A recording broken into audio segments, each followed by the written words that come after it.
All right. Billy Button, this is episode 7 of the Where Is Now show. And for those who are new, every episode, Billy and I will take turns. One episode's Billy's episode, one episode is my episode. And today you have the honor of a Billy episode. So Billy has chosen a person, an individual, and we are going to evaluate what they brought to the human race as a model, what they put out there, what they did with their actions, and what might be relevant to us today to take from them as we wander our way through the weeds of trying to untangle some of the more unfortunate ideas and habits that we have inherited in our society and in our own personal beings. Billy, who you got? First off, I love how you phrased that. That was dope. But who I got today is the amazing, iconic Rosa Parks. Rosa Parks, civil rights icon, and a woman we should all know. And I think many people know her. We know her name, and we have a certain narrative about her. And I think she's someone we should know more deeply. I think the more you know about her, the more you become impressed with her, I think. And so, Rosa Parks was born Rosa Louise McCauley. She was born in 1913 in Tuskegee, Alabama.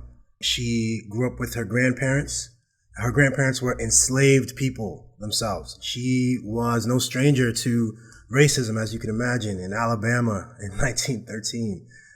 She saw her grandfather stand outside with a shotgun to protect the house from the roving mobs of the KKK. She attended segregated schools and had to walk every day with the knowledge that the school bus system existed, but it existed exclusively for white students. Her childhood really wrapped up in a really tight little incomplete nugget, but she eventually leaves school because her grandmother was sick, and she goes to tend to her grandmother and never returns to school until much later. So hold on, how old was that? How old was she? Just a question. How old was she? Do you know when she left school, or like what was her first education was until what age? Sure, I don't remember. I don't know how old she was, but I do know that she wasn't able to finish high school. She didn't finish high school. Okay. So she was in high school at the time, and she completes that later with after meeting her husband, Raymond Parks. He was a barber and an active member of the NAACP. And they fall in love. She gets married. He supports her as she goes back to finish high school. And she becomes really active in civil rights, joining the Montgomery chapter of the NAACP. So this is around 1943. Yeah, that's what I'm wondering. In 1943, what's the NAACP like working on? Like, what are their main issues and what are they up to?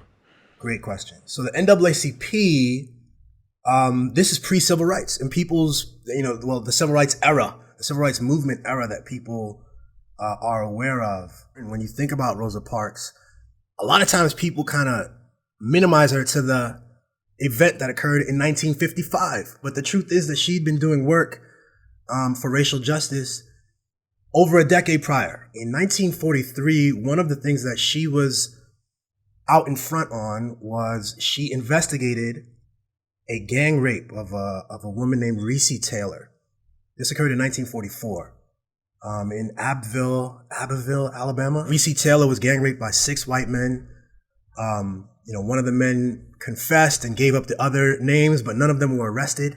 And this is the state of not just racial justice, but justice in this country at that time. She went down into Alabama and investigated this. Parks and other civil rights activists organized the Committee for Equal Justice, and particularly around the Reese Taylor case. And the Chicago Defender called it the strongest campaign for equal justice to be seen in a decade. So way before the big explosive stuff that everybody remembers, before Dr. King came onto the scene, she was doing this kind of work, very important work. And this is all happening during the Second World War. So Yeah. This is also a period in which black men are fighting in Europe against Nazism, against fascism, against a racially biased version of fascism, and then they're writing home to their wives and to their partners and to their families, and are finding out that this woman's been gang raped and they're not there to do anything about it. And Rosa Parks is out there investigating this situation. I don't know. I'm just trying to put that in context. Like that's important context. That must have been, yeah, beyond the victim of the crime and the horrific experience she had to go through. But I can imagine what it is to be fighting in a segregated battalion against a racially based fascism in Europe, and to be maybe getting that in the form of a letter. You won't believe what happened to Reese. It speaks to all these bigger issues about, the flag and the ways that Black Americans don't fully feel attached to the flag, which is something I'd love to get into later, Jess. But here's what's interesting. So what you said about the military is true and the segregated battalions and all of this. But as I'm reading about Rosa Parks, it said that sometime after 1944, she got a brief job at Maxwell Air Force Base, which is also in Montgomery, Alabama. And the Air Force Base didn't permit racial segregation because it was federal property, according to this history. And so she rode on its integrated trolley. It had an integrated trolley on base. And she said to a biographer later on that she said, quote, "You might just say Maxwell opened my eyes up." Maxwell is the Air Force Base. It showed her, she already knew that she was experiencing a wrong, but Maxwell sort of was a further impetus to say, yo, it's very possible to change this. Yeah. She saw the future. Yeah, she saw the future, exactly. Like she got to live in the future for a little bit. Be like, you know what? Mm-hmm. This works. Just one more thing. In 1945, despite all the Jim Crow laws, literacy tests, and all of these other anti-Black, voter discrimination, she was able to succeed in registering to vote for the first time. It was her third try in 1945. So this is the type of woman that we're dealing with. And again, 1945 is still a full 10 years before we get to the event, which is the arrest in 1955. 4 days prior to the arrest, she was at a public meeting where a civil rights discussion where the case of Emmett Till was being addressed. And the case had resulted in charges being dropped. And she was particularly pissed off and dismayed and sad because the Emmett Till case had brought huge visibility to the plight of Black people, much further than the efforts of the NAACP. That was one of their goals. Their goals was to get wide national visibility for the crimes, for the numerous crimes that were occurring all over the South and the North, all over the country. Could we just do a little bit about the Emmett Till case? He was a teenager from the North, right? And he was up visiting family. He was down visiting family in the South. And he maybe didn't understand the expectations in the South and maybe some of the differences or what it might be. I'm not sure. I guess that's part of the story, but I don't know. And right, he throws a compliment at a young white woman. Sure, allegedly, and they beat him to death, right? Like a mob beats him to death. The moment that stands out for me when I think of the Emmett Till story is that it was going to be a closed casket funeral and the media was there, and his mom, I might not be getting this right, but his mom basically like opened the casket and said, take a picture of his face. And his face was swollen to like twice its size from the beating. And that was the picture that then ended up being spread around the United States and created kind of a media moment. Yeah, exactly. It was a big moment. The choice to open the casket, whether it was sort of at that moment or prior to the funeral, whenever, it was a political choice to kind of open up her pain and noticing that this, there was an opportunity to really not sugarcoat this. If you think, you don't understand fully what how things go here, what they did to my son. And the picture is a brutal one of his face just completely, it's a mutilated corpse. And so the people who perpetrated the crime against Emmett Till got off, and so this is 4 days. She finds out about this 4 days before the event. She's on the bus. The Alabama City Code required that all the bus transportation is segregated. The way that looked is that halfway down the bus, around there would be a partition delineated by like a sign. And it was regular practice that when the buses would get more filled, the bus driver would go down and just kind of move the sign further back. often that would mean that a row of black people, or 2 rows, however many rows the bus driver felt necessary at the time, he would move it over, and those people would have to get up and go. He pushed it back 1 row back that time, and 3 black people got up, and 1 person said no, and her name was Rosa Parks. That moment for me has always been an interesting one to think about, like, just to think about, like, what was going on in that moment, is that she's just calmly saying, like, no, I'm not going to move. And then I'm picturing, like, did the bus driver lose his mind? Like, did he start screaming at, like, what started happening on the bus? 'Cause, it would have been kind of this bomb goes off in the theater kind of moments, and just I can't imagine, like, the social terror that everybody felt in their heart at that moment, white and black, just that, like, the status quo is being thrown in question by this one woman. The bus driver was a guy named James Blake, and Blake says, y'all better make it light The on singer. James Blake, that's unfortunate. James F. Blake. Y'all gonna make it light. Why won't you move back? Move back. I'm gonna edit that out. But it's not gonna be a good look for you. So, by Parks' account, Blake said, y'all better make it light on yourselves and let me have those seats. And so 3 of them complied. The Park said, the driver wanted us to stand up, the 4 of us. We didn't move at the beginning, but he says, let me have these seats. And the other 3 people moved, but I didn't.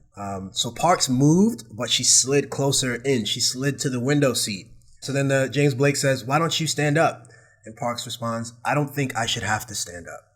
It's the powerful assertion, not just about her feeling and the moment, but, like, why should I? It's a question about what is going on here. Well, this is that moment where you say, okay, yeah, that's the law, but, like, morally justify the law for me. Like, what is there morally here? Exactly. That says I should have to stand up. And you know how that plays out, right? People quite often will go, well, the law is the law, and you have this, like, weird moment where you're like, what? Like, but that's how often it goes. The thing that's always jumped out to me about that day is, like, who are these losers that want to sit in the front of the bus? I mean, it's like all the cool people sit in the back of the bus. So that's facts. You want to be away, especially if the bus driver has the powers of a police officer. I want to be as far away from possible so I can do my hijinks and shenanigans in privacy in the back. Yeah. Far away from his wandering eyes. Exactly. So what shenanigans are you doing in the back, Jesse? I don't know. We used to throw, like, things out the window and stuff like this at people or whatever. Yeah. At people. Yeah, at people or at cars and stuff. Yeah, I'm not proud of it. I don't do it anymore. That was always the most the part I remember as a child, like, learning about Rosa Parks, and that was the part that never made sense to me. I was kind of like, what the fuck who the fuck are these? So you're saying people in Alabama that want to sit in the front of the bus? If you had the power to do it, you'd flip it like like everyone has to sit in the front if you're not one of the privileged classes. I guess. Yeah, exactly. I wouldn't use race as the dividing line. Yes. There would be some sort of, like, sense of humor test or something. It would be like, it hit you with some jokes as you got on the bus, and if you didn't laugh, you sat at the front, and if you laughed, you're allowed in the back. It's got something along those lines. I played, I played college football, and I remember we would get food when we traveled. We would travel. Most of our trips were not all over the country. We weren't this massive school like that, so most of our trips were bus trips, but occasionally, maybe 2 or 3 times a year, we would do a plane trip, and it'd be a whole thing. You get a bus, and you felt really cool walking through the airport with your whatever. And wearing your gear, like everybody wearing their gear. Everybody's wearing the gear, yeah. One day, somebody in the back of one of the buses they were throwing fruit, because we get like boxed lunches. They threw fruit to the front of the bus. It bounced off one player, hits coach in the back of the head. Like a full apple hits coach in the back of the head, And it was after a game. He was already pissed. We'd lost, Oh no. So he looks back. Everybody's like, and I'm somewhere in the middle. I don't know who threw it, but I'm trying to make this short. We get off the bus. Finally, we get to our destination. Coach didn't say anything that time. He just looked back pissed. We get off the bus. He's outside. He asks every single player, did you throw the fruit? This is his voice, by the way. Did you throw the fruit? You say no. You keep moving. Did you throw the fruit? No, you keep. So I'm looking back. I got off and I'm looking. he's asked, not a single player got off the bus. And so the reason he did that was he wanted that accountability, you know? Someone bold-faced lied to his face, you know? And so he punished the hell out of us after that. And I don't think no one gave anyone up. So it was a good test of our teamwork there. And that's my story. Oh, you wanted to see that. Okay. And that's my story. No, I don't know. I wish the people didn't throw the bus, but you know, the shenanigans do come from the back. That's without a doubt, man.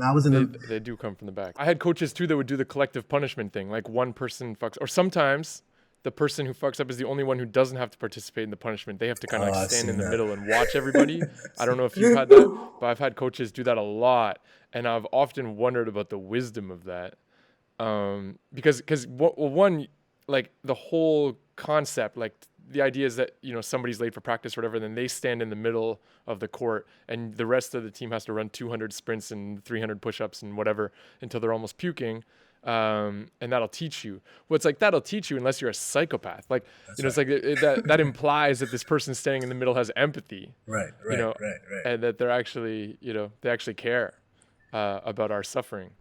But I know there was at least one guy on the team. I'm thinking about him right now. I'm not going to say his name because maybe he's changed. I want to give the opportunity for him to have changed. But back in the day, I would have denounced him for sure. But I really felt like he would be like giggling to himself in the middle of the court while we were all running those things. That's crazy. Anyways. No, I don't know if I've ever been the reason for that, but I've definitely been one of the people running around.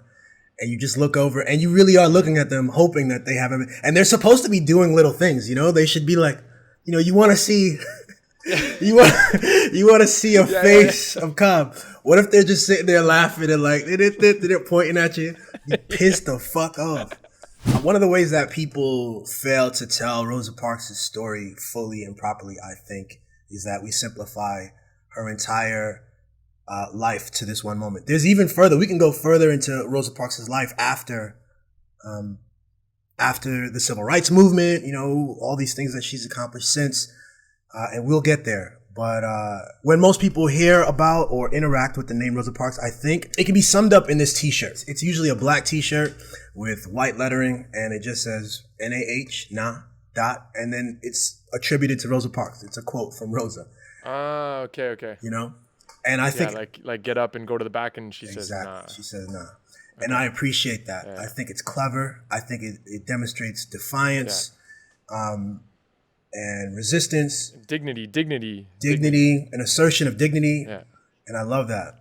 And at the same time, so it has the benefit of all that in this one 3-letter word. And at the same time, if that's all you take away from it, it seems like that's her whole life and her whole contribution. And it's not true.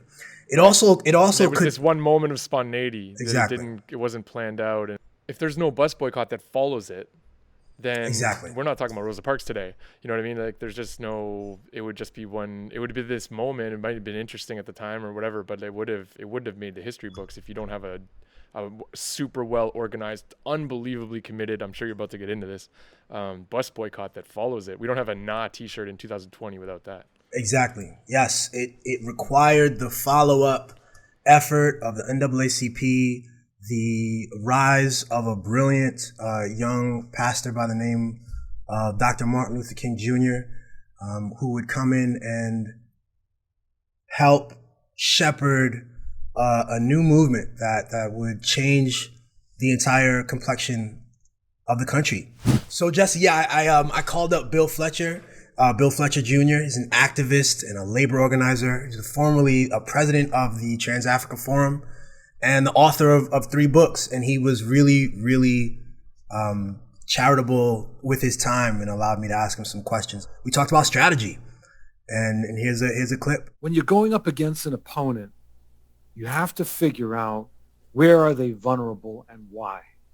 The idea of throwing, let's call it spaghetti on the wall and see what sticks is not a very good approach to tactics and strategy. It's best to try to figure out when you're identifying an opponent, where are they weakest and for what reasons? So going after public transportation is very different in 1955 than going after a segregated restaurant. Why? Because the segregated restaurant was private property, and given the mythology around private property in the United States, it becomes a harder target in 1955. The issue of public transportation, however, is more vulnerable. Why? Because it is the public. The tax dollars of everybody in Montgomery was going towards public transportation. Therefore, a righteous demand of democracy resonates. You know, one of the things that I've often heard when right-wingers respond to our protests around police brutality, they'll say something like, well, why are you doing this? There's more black folks that are killed by each other than by the police. So what's all the hubbub, bub, right? I mean, that's the argument. Right. And what that misses is that it's not a justification for criminal violence against African Americans by other African Americans or by anyone else for that matter. It's that the police are a public entity. As someone said in something I was reading the other day, there is an implied contract between the police and the public. And the contract is that the public is to expect that there will not be rampant rogue violence carried out by a public entity against the people. It's a basic demand of democracy. You can't exercise that demand over the Cosa Nostra. You can't exercise that demand over the Russian mafia. You can't exercise that demand over some nutcase African-American in the streets of Chicago or a member of a gang. That's a different dynamic, which is not to let those groups off the hook. It's to say that a different set of tactics have to be applied there. But when you're dealing with the police, it's a public entity. And I think that that was a very important lesson that was learned. I'm going to use that from now on. Like when we talk about like why such an interest in police violence as opposed to other violence, and it's like there's a couple layers to what he's saying there. You know, it's representative. It's like violence is visual. Violence is obvious. Violence is this thing that everybody can see, that's clear. So it's when you see a disproportionate amount of it coming from a state entity, then it's representative of something, right? And so it makes sense that you go after that, and it's totally clear. I remember when I was living in DC when we met, and there was a protest against community violence, against violence that was going on in Southeast. And I remember walking up to the guys in Southeast DC, and I remember walking up to the guys that were marching. It was like, and they were yelling, "We can't take it anymore. We can't take it anymore," something along those lines. And I remember like kind of going up to them and just sort of being like, you know, I was working as a journalist at the time, like what's the goal here? Or like, what's the target? And it's just like, I don't know. We don't know. We just can't take it anymore. It's like not, it's so much harder to fight something like that. It's like, who do you go to? Who are you marching in front of? What? And so that makes a lot of sense to me. And then the other thing I was thinking about, with the bus boycott, another thing in terms of strategy that makes it effective is it's visually effective in the sense that the people of Montgomery, for how long did it last? Like a year? It was long. Over right? a year. Yeah. Over a year. They watched their black neighbors, or maybe they weren't living in the same neighborhood, I guess. But the black citizens of Montgomery for over a year walked or loaded into cars, or like, so there was just this, there's no way you could be out and about in Montgomery during that year plus and not know that this is going on, because you're seeing it all the time. People walking, people loading into cars, and just this, it would have been unavoidable. It would have been very visual that this was happening, and that people weren't folding, you know, that they were continuing. I have a quote from the leaflet that was distributed for the bus boycott. It says, "We are asking every Negro to stay off the buses Monday in protest of the arrest and trial. You can afford to stay out of school for one day. If you work, take a cab or walk. But please, children and grown-ups, don't ride the bus at all on Monday. Please stay off the buses on Monday. And what's crazy, it rained that day, but the community persevered. They did the carpools, they figured it out, and it was a successful bus boycott. And it showed sometimes, the plan wasn't to do a full year. The plan was to do it just that day. But there's something about like making, setting a goal and achieving it.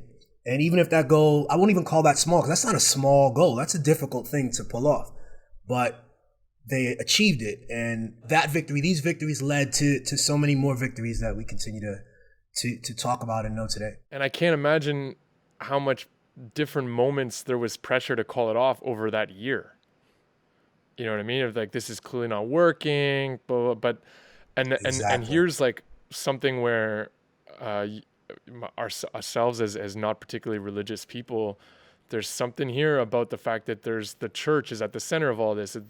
That people have like a faith approach where they have a vision and they know they have a faith that if they act well and if they stay united and if they stay strong, that the people will see the light, that the white authorities here will eventually turn around and see the honor and dignity of this struggle and change their mind, change their position. And so I on top of the economic force. So it's like there's like the force of the example of like actually changing hearts of other humans, which Christians deeply believe in, and Martin Luther King deeply believed in and saw. Like, I mean, he in numerous times in his life, it was achieved in some ways, and as well as the economic strategy. I've seen this in Central America too. It's like really hard to separate the longevity of some of these movements from their faith kind of approach to life.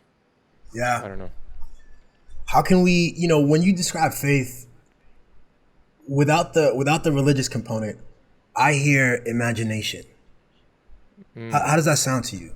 Because I want to keep that. I want to keep that. I'm not a religious person. I'm not a person of faith. However, I see the value. I'm a person of faith. Obviously, like the word faith, I have a vision of what I could be. I have a vision of what my family could be. I have a vision of what our society can be and our friendships. Jesse, I have faith that one day I'm gonna visit you again in Canada. You're gonna be down in the US again.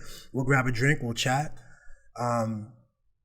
So faith, I have no problem with faith. For me, it's this whole broader thing. So I do think if you can, a secular version of faith includes some notion of an imagination. What do you think of that? Yeah.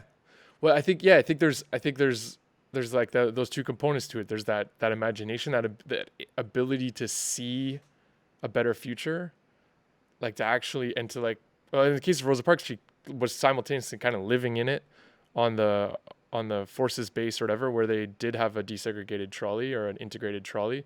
And then, but on the other side, I think the other component of faith is this idea that like, if I mean, to use the Gandhi quote, like if I be the change, if I stand for something, if I every day in my actions, with integrity, kind of like be a citizen of that better world, then that's it. And I think you can get this. I mean, to go back to our first ever episode when I was talking about existentialist philosophy, like there's an idea in the existentialist philosophy that you can, because one of the big questions that people who question God and question traditional religion is like, okay, well, what are you going to base human morality in? Like, how are you going to ensure that humans just don't fall back to their most basest greed, and desires and not stand for anything larger, any kind of community well-being? And, their philosophy is kind of like, well, you need to decide that you are an example for the world. Like whoever you are, wherever you are, like however you act, that is being observed by somebody, that is setting an example for somebody. And that's where you base your morality. And it's like, you have to act like everybody's going to act like you. You have to act like you are the model. And so that's kind of a place where as an agnostic or whatever I am, I can put myself there, where it's like, okay, if we all act like that, I have faith. If we all believe that, I have faith that we can move towards better societies, and we can sacrifice things like walking for a year instead of taking the bus towards those goals. And you're right. Can you imagine, like 6 months in, some people walking, 8 miles? I'm actually seeing it says as much as 20 in research. In terms of some people are walking as much as 20. Others, might go down the block. Others have to go 8 miles. Every day. Yeah. Can you imagine for 6 months, and then the light at the end of the tunnel is still so far down the path for those people as they're doing this, making this sacrifice. They're like, so, is it happening? If you're short-sighted and a bit impatient, you might not get it. You need something else driving you. Again, it's the imagination, it's the vision of the future, it's the faith. And also, like, I'll bet you a lot of those people will, when asked when they were older, when they were in their 80s or whatever, and what was the most alive you ever felt? Like, what was the best time of your life? I'm just going off of accounts I've heard of other people, people who fought in civil wars, or people who really put things on the line for what they believed in. It's like they tend to look back at those times with all the sacrifice, with all the, this person who walked 20 miles a day every day, I can't even imagine. That means they were getting up at 4 a.m. You know what I mean? And then they would get home at 10 p.m. or something. Like, for a year, but they will look back on that and say, I was part of something. And I was really, like, I was part of it. Like, I was putting into it. It's not just that I believed it, or I would say things to the effect that I believed in it, but like, I would put it on the line every day and do this thing, and people respected me for it. People, and they would get some sort of community recognition, I'm sure, for walking those 20 miles. They would say, they would become the model because somebody else would say, like, yeah, I've been walking 8 miles, but you should talk to Mrs. Jefferson's been walking 20 miles. Right. And so there's a beauty to these stories too, in the sacrifice, like a beauty in the struggle. You make those sacrifices. Let's say I walk 10 miles a day as a black man, to avoid and to put financial pressure on the system. What about people who aren't black? And there were several. The NAACP was at the center of a lot of these movements, including the bus boycott. And one of the things I talked with Bill Fletcher again about intersectionality and its importance, how valuable and important it is. So there's a debate over the term intersectionality, how to define it. And I'll give you the Fletcher definition. Right. The Fletcher definition is that intersectionality is not primarily about identity. It's about social movements and contradictions. It's about forms of oppression and about how they come together and create flashpoints. It's like this. The difference between a layered cake and a dark chocolate cake. Right? So a dark chocolate cake is one entity. A layered cake has these different contributions that contribute to a particular kind of taste precisely because of the different layers that are there. It's not just vanilla. It's not just strawberry. It's a combination. Right? So when you're looking at intersectionality, what we're looking at is how do these different contradictions come together and these different social movements, and how do we make sure in prosecuting a struggle that we're not looking at this as a binary. We're not looking at this as a linear struggle, that every struggle has different layers to it, which makes it particularly unique. One of the real dangers we're looking at right now is when people talk about anti-Black racism, they frequently act as if anti-Black racism is the most demonic form of racism the world has ever seen, and that anyone else that lays claim to opposing racism is somehow appropriating our struggle. And that's simply wrong. That's simply wrong. When you look at just focusing on the United States, you see the struggle of the First Nations, Native Americans, You look at the struggle of the Mexicans and Mexican Americans after annexation. You look at the struggle of colonial peoples like the Puerto Ricans, and you see the way race plays itself out. Now, none of those struggles is the same as the other, but they all overlap. They have certain things in common. So when we're building a struggle around police violence, for instance, what we have to keep in mind is that it's not just a struggle around African Americans as victims of police violence. When you look at police violence, the population that has the most has been the disproportionately the greatest victim of police violence have been Native Americans. And yet in the last several weeks, very few people have raised that. This is where the issue of intersectionality comes through, at least the Fletcher interpretation. So we've got to look at it not principally in terms of how do I see myself, That's right. but how do these different contradictions come together, and how can we as progressives help to fuse them so that we can win? How can we fuse them so we can build solidarity? What's funny is not only does there's somewhere in there there's a philosophical component to it. There's also just a practical component to it. So whichever is most interesting to you, I'm down. Like, you want more people involved. I'm interested in the cake, for example. The cake sounds delicious. You want some cake? Delicious metaphor, man. I like that. I think what he's getting at is, like, if the goal is human liberation, if the goal is a better society where everybody feels safe, respected, has opportunities, and whatever system could bring that about, if that's what the goal is, then the multi-layered cake is the delicious path to getting there.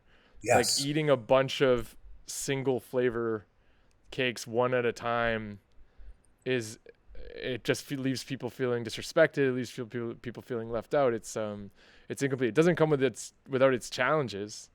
Because he did kind of like temper it a bit by saying that, well, at the moment you look at what the flashpoint is, and like that's your focus. That seems to me back to the strategy question. Flashpoints sometimes, like, intersecting the entire complexity of all the ways that we are being underserved in all the different categories of the ways that we describe ourselves, and that's a lot. So the flashpoint is like, okay, here's our so here's the thing that we can grab attention with. Here's the thing that we notice it's a strategy for getting people involved, but we know that this is part of a bigger thing, and that's so important. And disproportionality helps us understand who is particularly harmed, and it's important and it's helpful. But yeah, fixing those proportions doesn't get to the heart of it. One of the things I take from intersectionality is just an embracing of the complexity. So, you know what I mean? Like, not to see that. And so, for example, it's been a little worrying to me to see how, so there's this case of Tony Timpa, who, I don't know if you're familiar with this case, but he was a white man who had some serious mental health challenges, called 911 himself because he was having a bit of a panic attack. I think he was off his meds for schizophrenia, and he had taken cocaine. He was not doing well. This is in Dallas, right? You got any name on him or anything? Just Tony's the only thing we can get. Help me! Tony! Hey, get on the ground. No, you're gonna kill me. I'm not gonna kill you. This is in Dallas. This is in 2016. Anyways, he was killed by the police in a situation that has a lot of parallels to George Floyd. Just to give some context, though, his mom was told that they found him already dead. And that's what the official story was. And there was reasons, I can't remember all the details, but there's reasons why his mom doubted the story. So Tony Timpa's white. I don't know if we laid that off the top, but his mom doubted some of the story, and so she started a case, and they ended up getting the body camera footage and audio. Tony! Relax, man. No! Get you some help, Tony. Relax, man. Just stay down. Tony. No! Tony. Ah! Just keep him down. pinned him down like this because they had him just sitting down. He's like rolling, like rolling totally. And I was like, They knelt on top of him when he was face down in the dirt for 13 minutes, and they were making fun of him and making fun of his mental issues and things like this. And he stopped breathing, and they stayed on him for another 4 minutes, and they're like making jokes about him after he's dead. You all right, bud? You gonna be all right. Is he acknowledging you more? He's moving. Oh, I thought he nodded yes to your question. Tony. Tony! Hey, back to school. Wake up. I don't want to go to school. Is he knocked out or he ain't dead, is he? Nah, he just moved. Oh, okay. I think. I don't think he did. Is he breathing?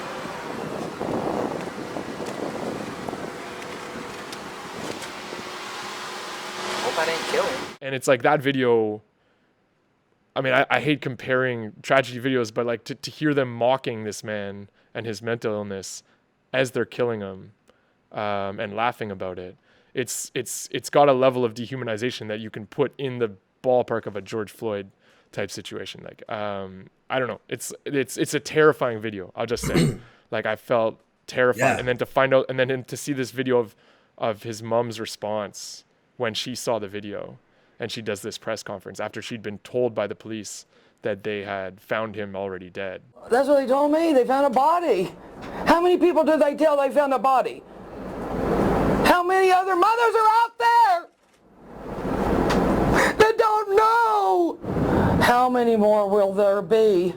And it's frightening to me that I found so few people talking about these two cases in a way that acknowledges all the problems that are here, you know, and that tries to like incorporate them into a critique of policing and a critique of some of the callousness in our society or whatever it might be, that can acknowledge the anti-black racism and acknowledge that white people are also the victims of police violence, and you know what I mean. And it's like, and acknowledge all these things. And there's so little work out there that I can find. If I Google George Floyd and Tony Timpa together, I get just a wave of like right wing. It actually like, it changes my algorithm. I mean, it's like I'm getting all these Fox News things up on my YouTube now, you know, because I was looking into this in my algorithm. It's like the right wing dominates the Tony Timpa story, and that. What does the right wing say? What does the right wing say about Tony Timpa? Well, just like look at the Tony Timpa story, and you didn't see white people freak out and be like, we're targets of police violence.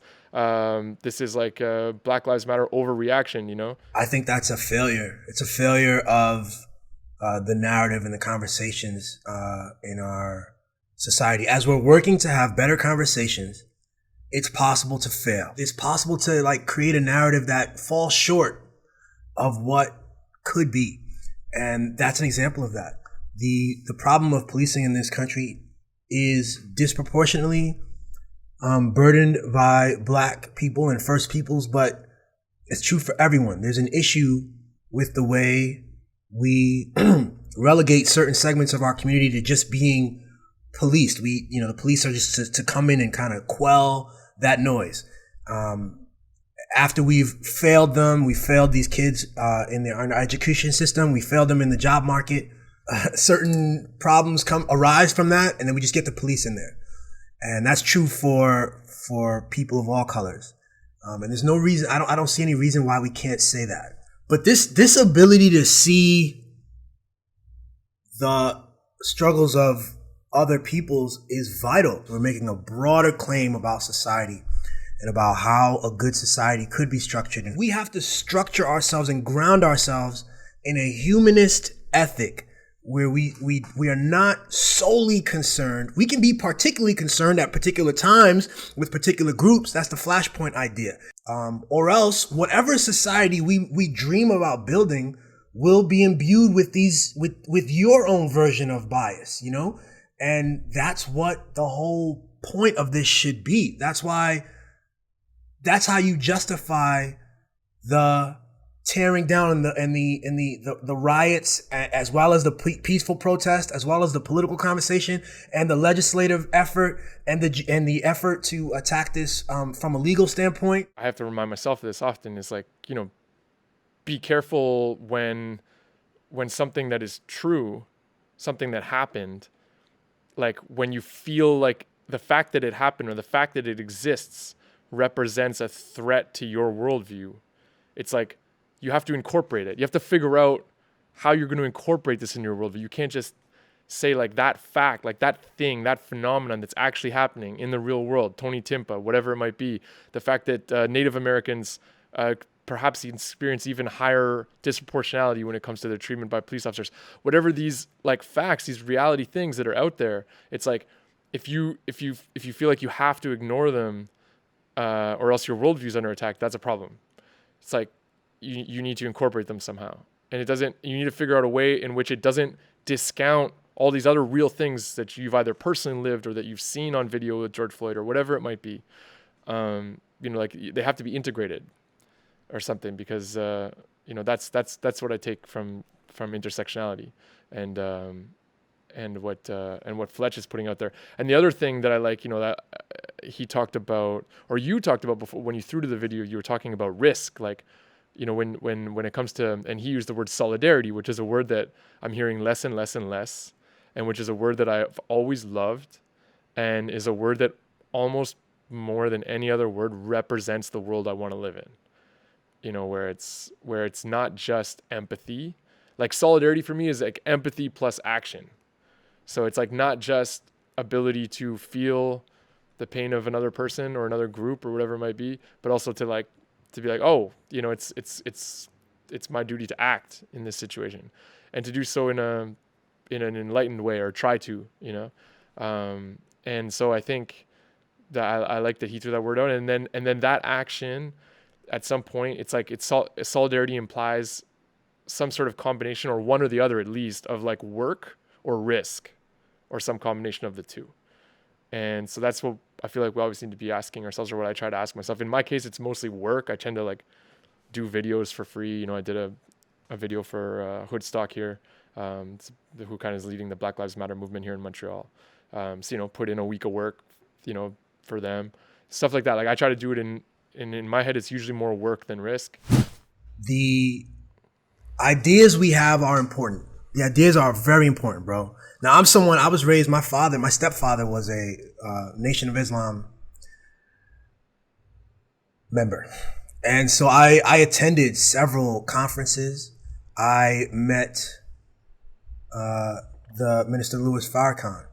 I was there for 2 speeches that he gave in large groups. I sold Afrocentric coloring books and bean pies and newspapers and incense. Where were you selling them? And like black dolls. Malcolm X Boulevard, Harlem, New York. We would drive up in Harlem. It'd be Saturday after school.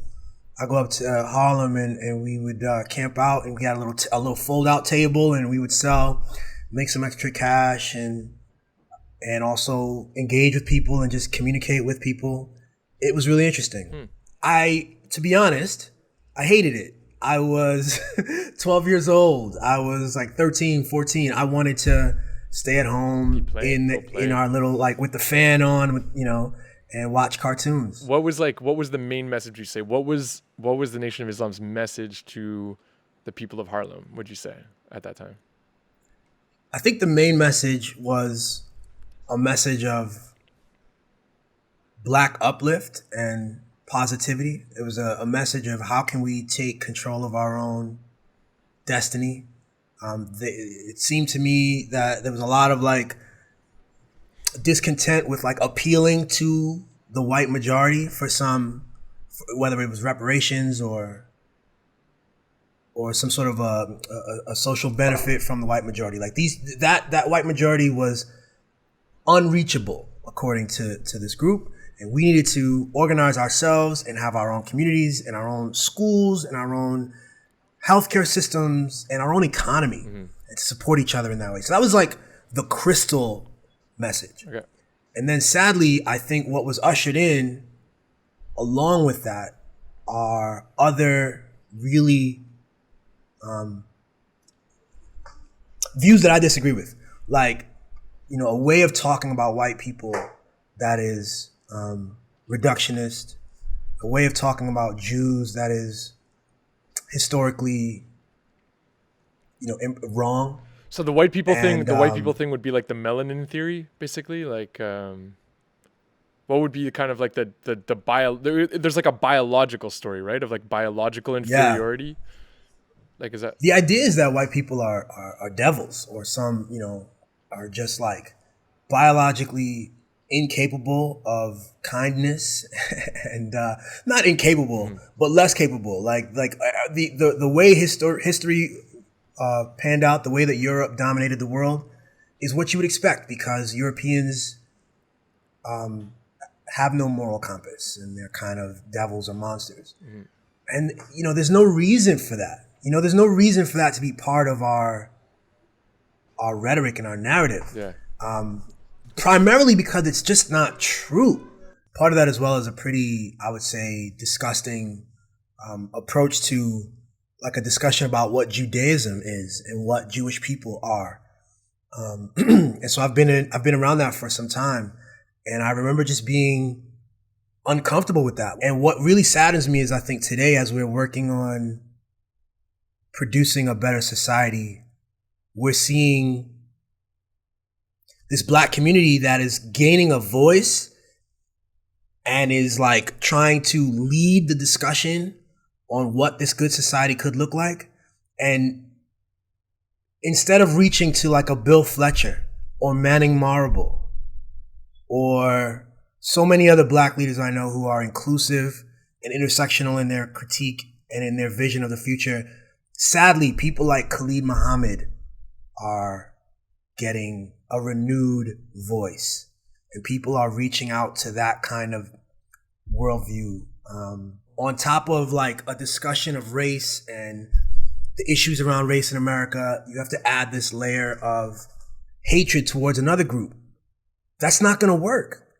That can't work for all the reasons I think we've laid out already and that Bill Fletcher tried to articulate as well. Nick Cannon got in trouble because he was on a podcast and said a few things.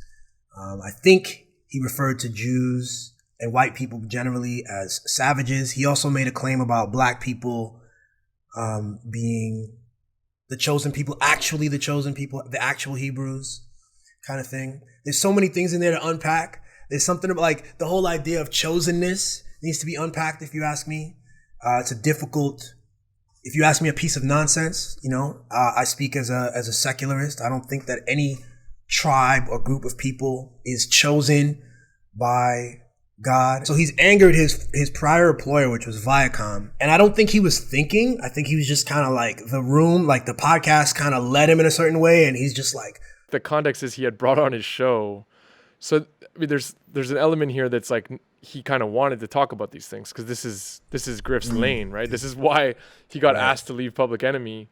Was particularly, I believe, because of some of his theories around Jews and things like this. And so when you invite him on your show, it's not like you just got caught up in a moment and you weren't intellectually prepared. It seemed like he wanted to talk about some of these things.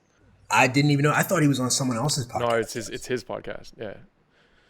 And we've now reached the limits of what I know about this situation. So I'm going to send it back to you. But that's about all I know. We talked about this before. The right to free speech is super important.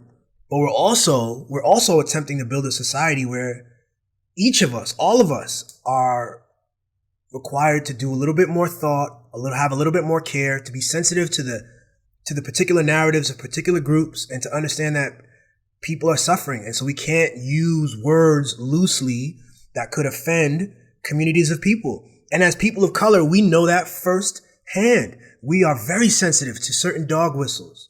And that's like, dog whistles are more subtle. We're very sensitive to more blatant claims. And I would say that what Nick Cannon said was in the category of a more blatant it's a full narrative. It's like a full narrative that fits into like a historical story that's been used to dehumanize Jews, that's led to, and he's not responsible for the Holocaust for saying it, but I'm just saying like there's like a whole history here of these kinds of narratives leading to like massive pogroms and like mass persecution of Jewish people. So it's like, he's fitting into that history when he puts these ideas out there. We should be able to articulate how this is wrong. And there's a kind of quiet around Nick Cannon that is hurtful. There's a anti-Semitic offshoot of the pro-black movement that some people can be susceptible to if we're not grounded properly. Wiley's another rap artist out in London who I've been a fan of, and he actually got dropped by his management as well. This happened, I think, today. Oh, he says in one tweet, he said, "I don't care about Hitler. I care about black people." You know? Why?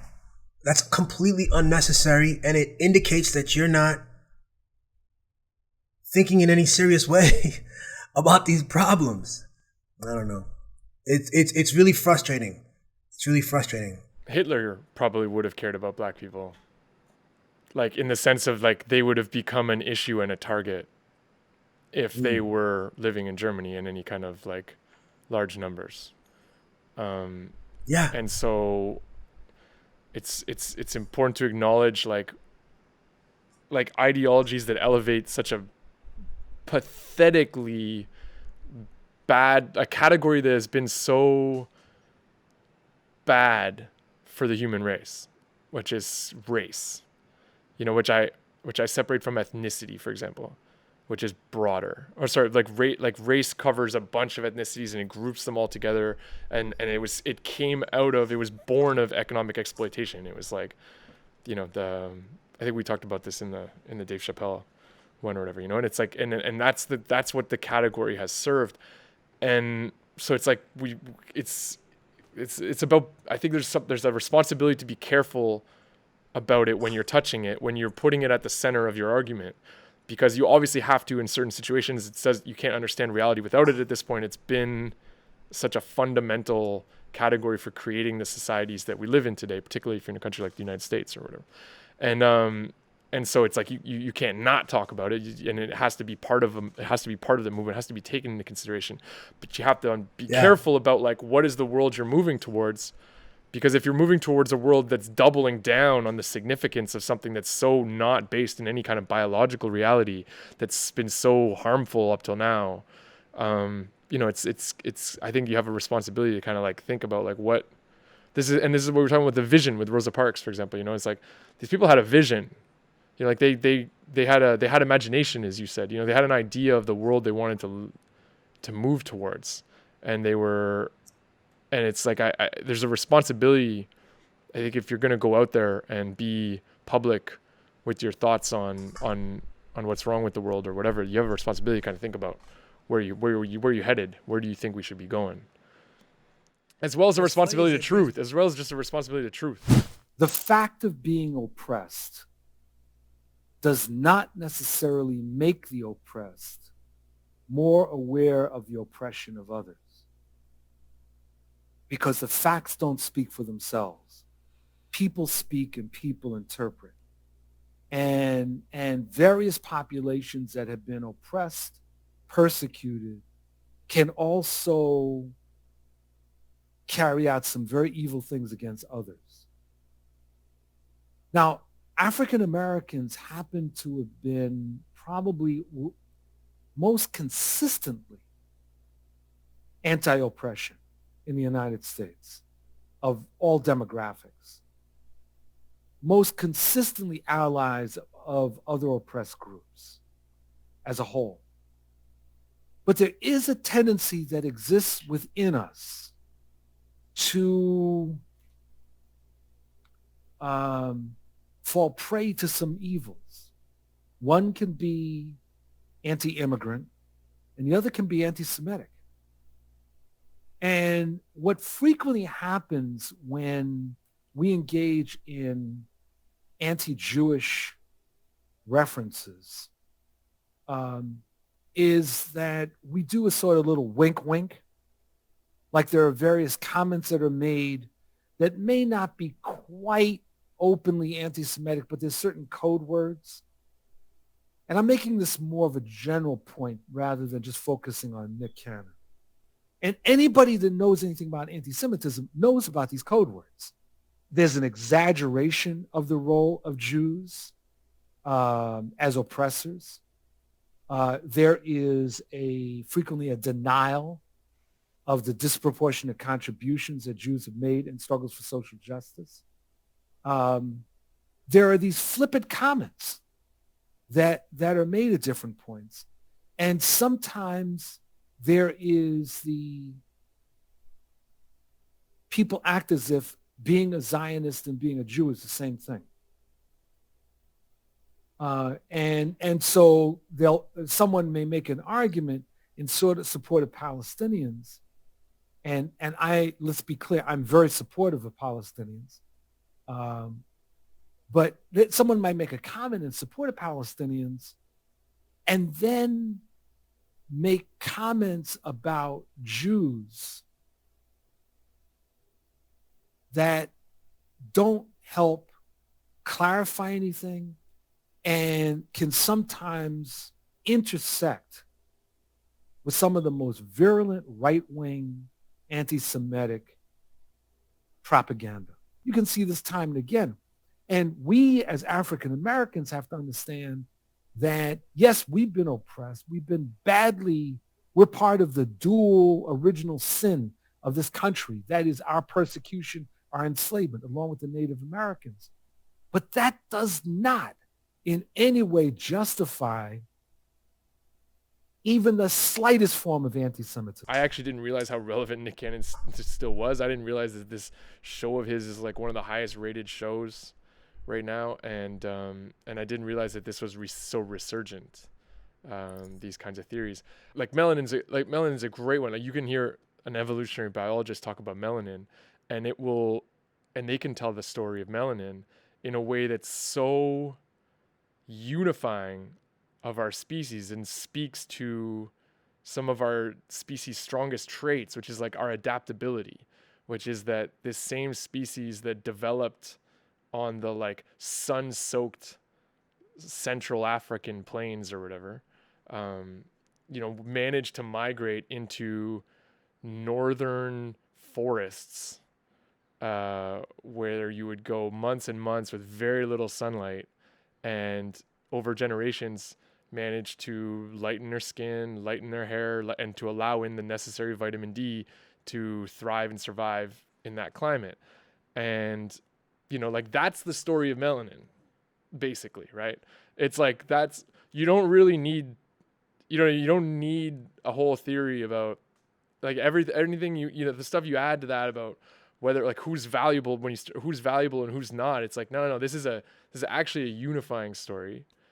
And then you see it when there's mixture of people having kids or whatever, and different genes come out and are expressed in different kids and blah, blah, blah. It's like, you're going to go into those families and do a bunch of shadism and say, oh, you're more valuable because, you look more like the original humans or whatever. It's like, or you're more valuable because you're from the humans that adapted and that built this strength in the North, or like, it's like you're playing into the same game that led to Hitler's Nordic theories, right? About like, we are the strong people that adapted to life in the winter in the forests, and we are, you know what I mean?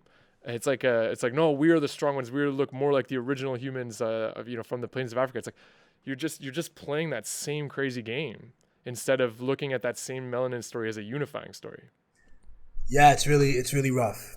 I think it comes from pain. It comes from a lack of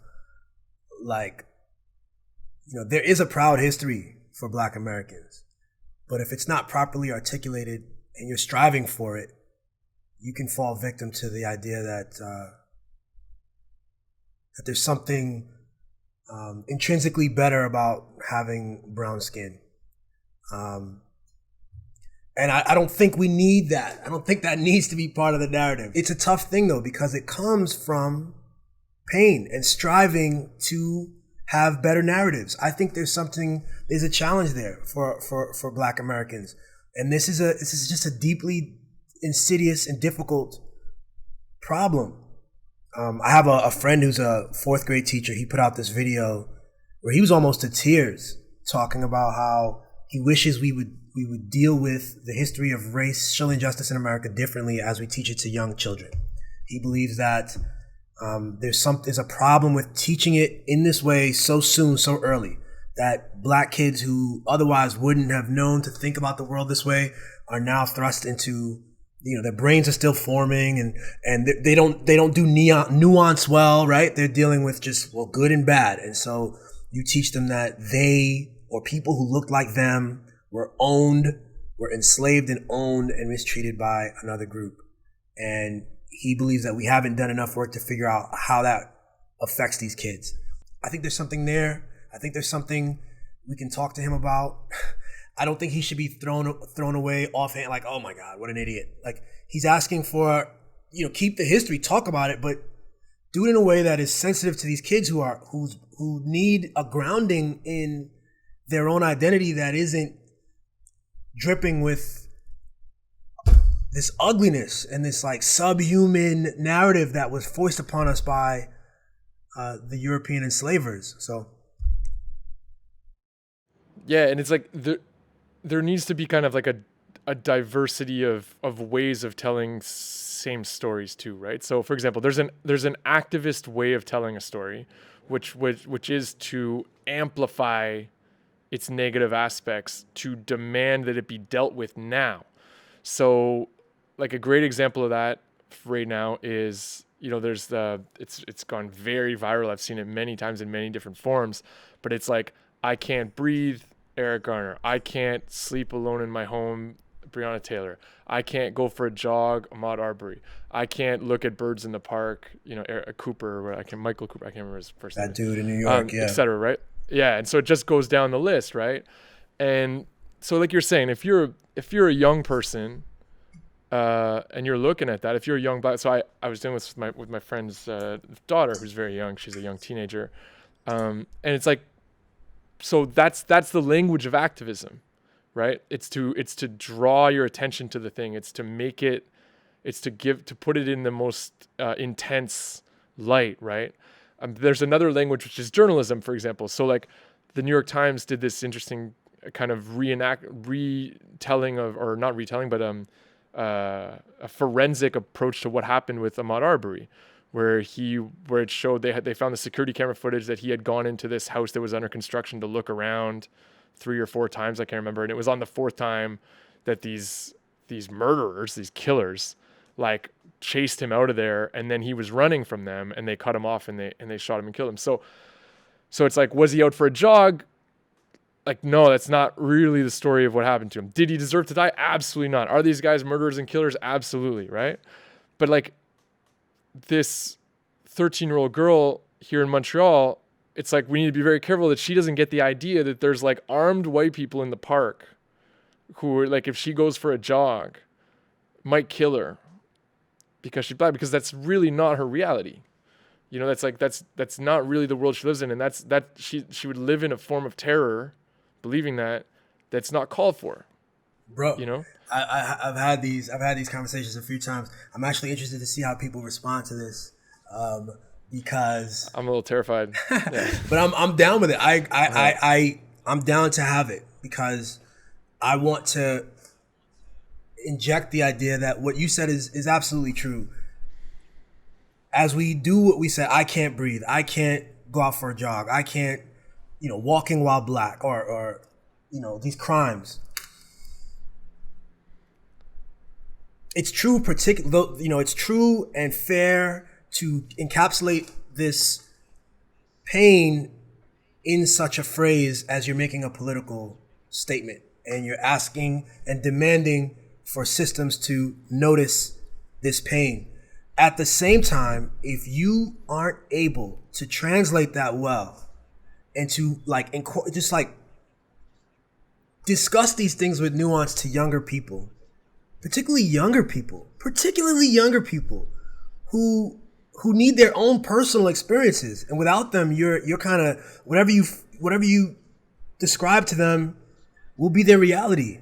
I think it's deeply damaging to have a 14-year-old boy in Washington, D.C. or Brooklyn or elsewhere feeling that there's no place for them in the job market. There's no schools that are accepting to them, that their skin is de facto going to get them killed. And I know people will not appreciate this conversation, but it's just true. it's just true that having a 13-year-old carrying this burden and this feeling that they have no place in this society is damaging to them. It's damaging to their choices in their heads as they carry on their business every day to figure out how to be their best selves, how to, how to thrive in a society that isn't perfect. You were saying there's a diversity of Black experiences. Well, there's like a huge diversity too of what's going on in white people's minds and hearts too, right? So, and this is one of the things that I've seen, that this kind of narrowing of that story of late, which has been a little bit, I don't want to use over the top language or whatever, but I haven't liked it too much. So for example, like the best selling book last week, or has been for a little bit, is Robin DiAngelo's White Fragility, right? And I haven't read the whole book, but I've read some excerpts of it and heard some people talk about it in very positive language, and I've heard people criticize it, things like this. And some of the excerpts that I read, where she's kind of describing her internal life and some of her internal struggles, and how she deals with race as a white woman, I've never had those. I don't her internal life is not my internal life.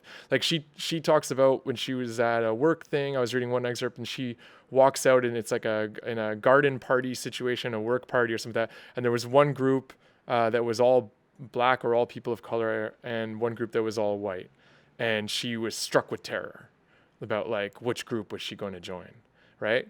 And in her telling of it, there was no mentioning of any of the individuals that were in these two groups, where it's like, I swear to you, I would walk out and I would go, oh, like Frank's talking there. He's probably telling one of those never ending stories that go nowhere and that I really don't want to listen to anymore. Not to mention it will do harm to the other people in the group if I walk in now, because it'll give them an excuse to start the story all over again to make sure I'm up to speed. And then they're going to be frustrated that I joined too. Anyways, I'm just saying all this to illustrate that, like, that, you know, like there's other questions about like which group are you going to join, right? It's like it's like, and that's the world I live in. I grew up in a multi-ethnic community, and I don't know. It's like that. It wouldn't. Maybe it's not that I wouldn't see the color or don't see color or whatever, but it wouldn't terrorize me. Exactly. It wouldn't terrorize me in the way that it terrorized her when she walked out and froze. And then so then there's these things. Anyways, what I'm talking about is that like she's kind of become the voice in some ways of the internal life of white people. And then now there's these kind of sessions that are going on all over the place where white people are to admit their racism. And if they don't, they're called fragile. And I just, like, when I think I try to put, I'm not in an institution where I would be in one of these sessions, but I've been trying to put myself in that situation. Like, what would I say? It's like, I genuinely don't think, I know I participate in systemic racism. I know I benefit from white privilege. And I continue to try to understand these things, but I genuinely don't think I have racist thoughts. Like, I don't have them. And like, her reality is not my reality. It's not my internal reality. And so I'm afraid if all white people go and out of fear of being called fragile or being a denialist or something, we all go admit we're racist, then like everybody else is going to think that we're all racist and we all have these racist thoughts, and like these young Black kids or kids of color are going to think that like all white people are racist because we've all gone in front of these committees and sworn that we're racist. I have no idea where this is all going. It seems to me to be a missed opportunity in a way, when we have the ear of the dominant society to talk about things, and then we retract to like personal racism or bias. The implicit bias theories, I think, are useful in some ways, but there's limits to that. You know, we're talking about structures. I don't need anyone to come up to me and,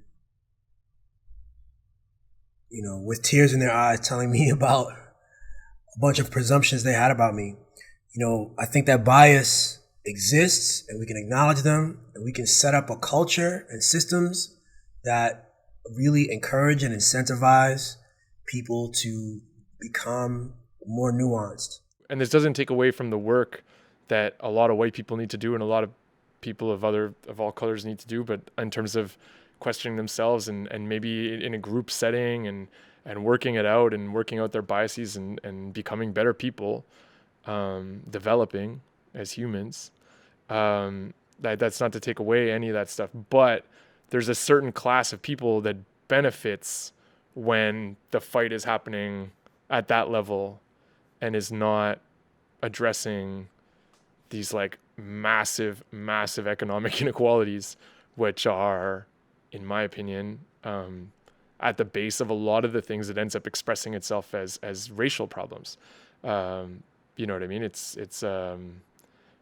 and as along with a whole bunch of other problems. So like, you know, how do you address how does this stuff end up with better education, healthcare opportunities for poor neighborhoods of color or white neighborhoods or whatever it might be? You know, it's like, how does, and so that's it, if we focus all our attention on the purge of the individuals, then there's a certain class of people that's laughing and doing the Mr. Burns thing. Like, this is the moment when you look at those pictures again of like a black person hanging from the tree and you see these white guys at the base of the tree smiling, and they had a picnic and they're like laughing and taking pictures.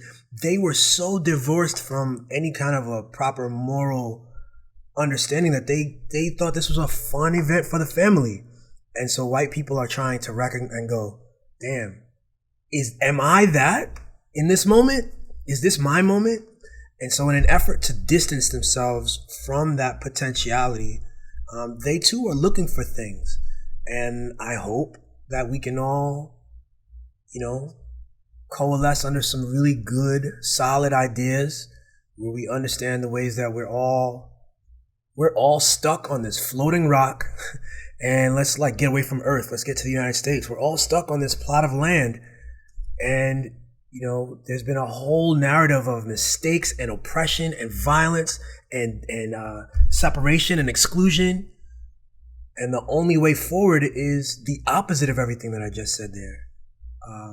Like real active peace, inclusion, intersectionality, structural, cooperation, efforts to demonize the descendants of the potential descendants of racist slaveholders misses the point, I think, about where we are, particularly as our problems also include like things like the coronavirus and other viruses to come, issues with the environment, issues with like potentially AI and like technologies and how they might fail us.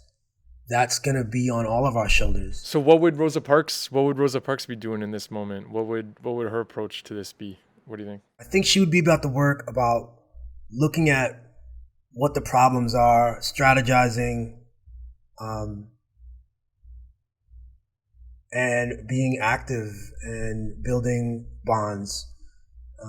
That's what she was about, and that's why she was laying in state. She was the first woman and the first black woman laying in state in the United States Congress after her death.